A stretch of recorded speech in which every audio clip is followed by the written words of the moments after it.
Hey, Hickok 45 here. Yep, SKS. I've had, I don't know how many requests to do an SKS video, so here I am. I'd like to give you what you want to see. You saw the SKS out in the steel eating video. It's been, I guess, a couple of months now that we did that one. Didn't really show it, just more or less hit it, I guess. We were just needed something to shoot the 7.62 by 39 round, so we got the SKS out. But did plan to feature it, and thought I'd do it today. This is the Russian model. This is an old, well, it's made in the 50s, and I've had it for 12 years, something like that. I'll tell you how long I've had it. This gun had a price tag of $99 on it when I traded for it, and it was immaculate. I mean, new in the box, essentially. This is not one that's been dragged around and used in battle. It's kind of neat to have those old guns that have seen war, but this one never left the crate apparently until it was put on a gun shop shelf. But that's kind of neat too, to think the gun is exactly as the commies made it back in the 50s, back when I was going through my drills in elementary school or kindergarten, hiding under the desk in case of nuclear fallout. Y'all that are close to my age remember those days, perhaps. There were guys across the ocean hammering these things together, as we were doing that. So it's an interesting gun. It's a nice gun. Many of you have them, partly because they're so cheap and they're well made. Even the Chinese versions, whoever makes them, they historically have been well worth the price tag. Especially when they're $59, but they shoot well. Even the cheapest ones, as I understand, shoot pretty well. And I know people use them to hunt deer and target shoot and just whatever. Again, the Russian model is kind of the premier model of them. It's a heavier model. Has a milled receiver, and to me, they just look nicer than most of them. The bayonet's a little different on these old Russian models. Very well made. Of all the guns I have that are military rifles, I like the bayonet on this one, the system, better than any I have ever had, whether it's the Lee Enfield, the Garand, the M1 carbine, you name it. This is really cool, and it's a quality made item. There's no doubt about it. The Russians have always been famous for putting all their money into arms, right? People are starving and have no freedom, but they tend to make nice weapons. It's just the way it was over there. Maybe it still is to some extent. So this is the Russian model. Pretty gun, feels good. Now I have a little extension on it. That's not to absorb recoil, really on any of my guns, but with my length of pull, I just need that, and it just makes this gun feel like a real rifle, which is what attracted me to the SKS initially. I've always liked the 7.62 by 39 round. It's a nice intermediate cartridge, isn't it? Doesn't kick a lot, but it has plenty of power, comparable to, I guess, the 30-30. I think most people say, and comfortable to shoot. It used to be really inexpensive to shoot. Just like the guns, you used to be able to buy that stuff by the thousands for not a lot of money. All that's changed these days. These guns are more expensive, and we know what ammo's done in recent months and years, gone way up.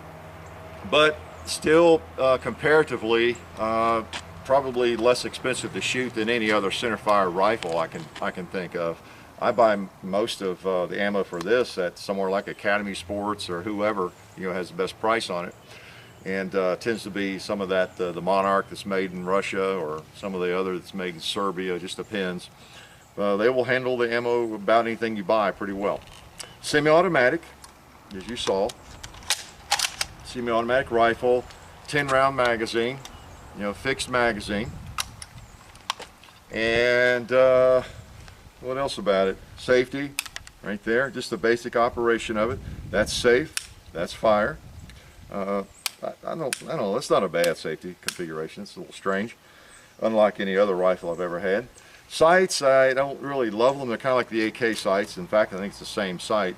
I prefer a ghost ring or a peep sight. This is the standard leaf sight. It's hard for me to really get a good clear sight picture with it. I had another Russian model at one point, and I replaced it with a ghost ring sight. This one has the stock sight. Everything on this one is stock. Pretty gun, kind of heavy, but shoots really well. The gun, just to give you a little history without confusing you or giving you too much information, back during World War II, the Russians were being confronted by the Germans with automatic, semi-automatic weapons and being overwhelmed in some battles, as I understand. So the Russians were busy about trying to get some automatic weapons of their own, developed, manufactured, and they kept attempting to do it with that 7.62 by 54 round, the really hot, Russian round that the Mosin Nagant is chambered for. And that was part of the problem. Stalin, I think, was part of the factor there. He just wanted to continue with that round. Seemed like anything that was developed, as far as some of the reading I've done, that he just didn't seem to want to approve anything else, and seemed locked into that. But that round is so powerful, it was difficult to develop a really good semi-automatic rifle or fully automatic rifle that would stand up to it. And they kept trying, and I think they did, but I think it had reliability issues. Well, this guy by the name of Simonov was working, as well as some others. Tokarov worked on a gun kind of like this, but Simonov developed this one. And largely the success is due to the cartridge, the intermediate round. It's powerful enough, but yet it's not 30-06 or the 7.62 by 54, and it's the perfect compromise, I think, in power, between those really hot rifle rounds and then, say, a pistol round, submachine gun round. It's the same round that's used in the AK-47, which most of you are familiar with, and most of you are familiar with this gun. Of course, many of you have them. So this gun was developed by Simonov. The SKS does stand for self-loading carbine system Simonov. So self-loading, and then carbine in Russian starts with a K, so SK, and then Simonov, S. So SKS, and it was 45 was the year. So SKS 45 is the designation for this gun. SKS is what we know them as. Interestingly enough, just about time this thing hit the production line and was adopted, Kalashnikov developed the AK-47. So, a couple of years later, the official gun and the adopted gun was the AK-47. What doomed this one, most people assume, and they're probably correct, is that it was not fully automatic. It did not have a select fire capability. It was strictly semi-automatic. And then the other major factor, it did not have a detachable magazine. As our friend over here does, the AK-47, if this gun, if this SKS, if he had put a detachable magazine on it, or that capability, and then of course had select, this doesn't have select fire, I wish, this is semi-automatic as well, but if that had been fully automatic or had that capability and had a detachable magazine, the old AK-47, I don't know, maybe it wouldn't even have been developed. We wouldn't have even have heard of Kalashnikov. Because this is a nice rifle. They got everything right. He got the cartridge right, the gas system, and everything just works very well. In fact, it's very similar. I think Kalashnikov took a few lessons from this gun because they look very similar. You got the gas system above the barrel, and it's very similar. You take the plunger out, it's just very similar. So I always think of this gun as just really like an AK-47 that's just a little bit longer in semi-automatic configuration in a lot of ways without the detachable magazine. So great gun, a lot of you have them, and that's one reason that I get so many requests to do a video with one, because we just like to see the guns we have shot, and I don't mind shooting them, do I? So I have noticed that it doesn't really seem to shoot right unless the bayonet's out. I don't know what that's all about. You didn't believe that, did you? I didn't think you would. No, it shoots fine with the bayonet in, bayonet out. Deer hunters like the bayonet. That way you can finish off the band if you need to. So, nice gun. This is a pretty gun. It really is. This is one of the best buys I guess I've ever had. For 99 bucks, a Russian SKS. Can't beat that. Here's the round it fires. I know I assume too much probably in the videos. If you're not familiar with the round that the SKS and the AK fire, 7.62 by 39. It's a nice bullet. It has a lot of power, but it doesn't knock you around a lot. Great for a semi-automatic or a fully automatic rifle. Yeah. Now it does knock you. I have fired a fully automatic AK-47 before, an actual Russian model. It's been several years back. It was on a police range when I was helping with the local police. And it was a little tricky to hold on target, I'll have to say. So it does have some punch to it, but it's pretty comfortable to shoot. All right. So I thought we might load it up. Now, a couple of ways you can load it. You can just put rounds in individually, pop them in there, and I tend to do that lots of times. I'll just have a pocket full of them and pop a few in and load as I need to. But of course, if I was going to battle this afternoon, I'd have to use the old clips, right? The stripper clips. This is actually called a clip, as most of you know.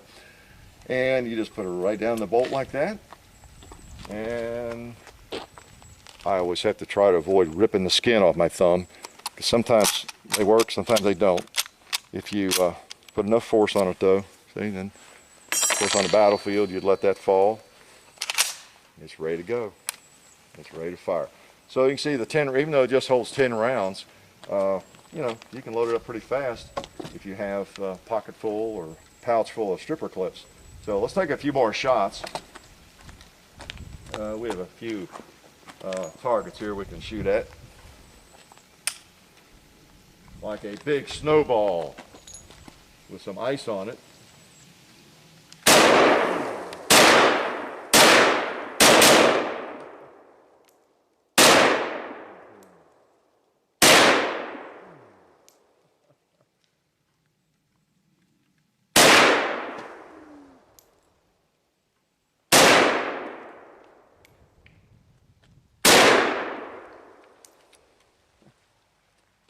Empty chamber.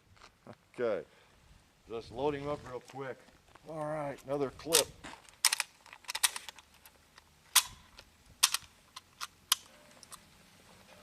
Now, if I was in battle pretty often, I'd be a lot quicker than that, no doubt about it. Let's go long range.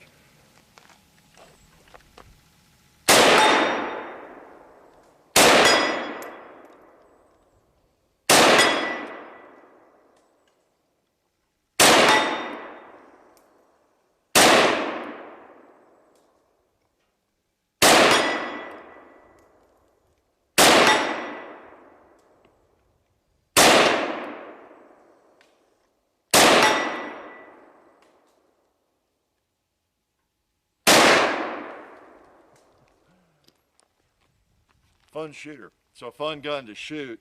Like I say, if you've never fired this round before, this 7.62 by 39, it doesn't kick very much, yet it has a pretty nice punch to it. It just doesn't knock you around.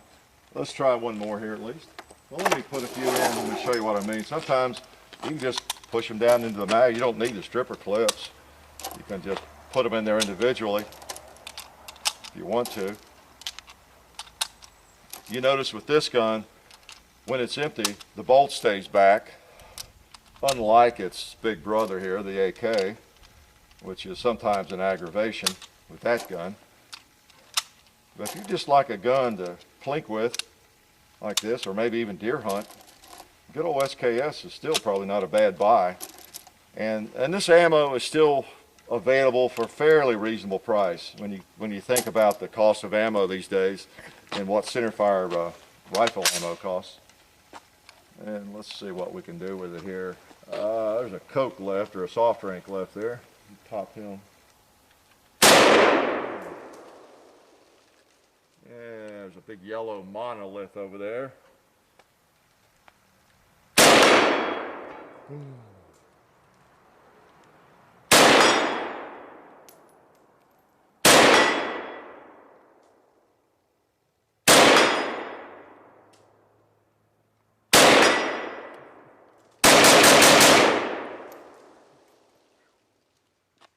So,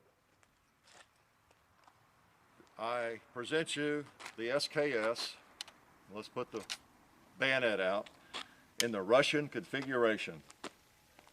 A gun that they really thought Simonov was, I'm sure, certain would be their battle rifle, or their standard issue rifle, probably for decades to come. But the good old AK-47 replaced it in just a couple of short years. So it had a relatively short life as far as, I guess the main rifle in terms of being adopted. However, it was in use for a long time. I know the color guards, the honor guards used them, still do, I think. Our troops saw it in Vietnam. They faced it quite a lot. So around the world, they continued making it for a good while. I'm not sure when they ceased production on the thing. This one was made in the 50s, and so they continued making it even after the AK-47 was adopted and used so widely. So nice rifle, fun to shoot. Seems pretty accurate. I've never heard anybody really complain about these guns very much. They're just a good value for the money. This one happens to be a little bit heavier and a little bit more deluxe than a lot of them. A nice keeper, it really is. So SKS, there you have it. Hope you enjoy yours. I think I enjoy this one. Life is good.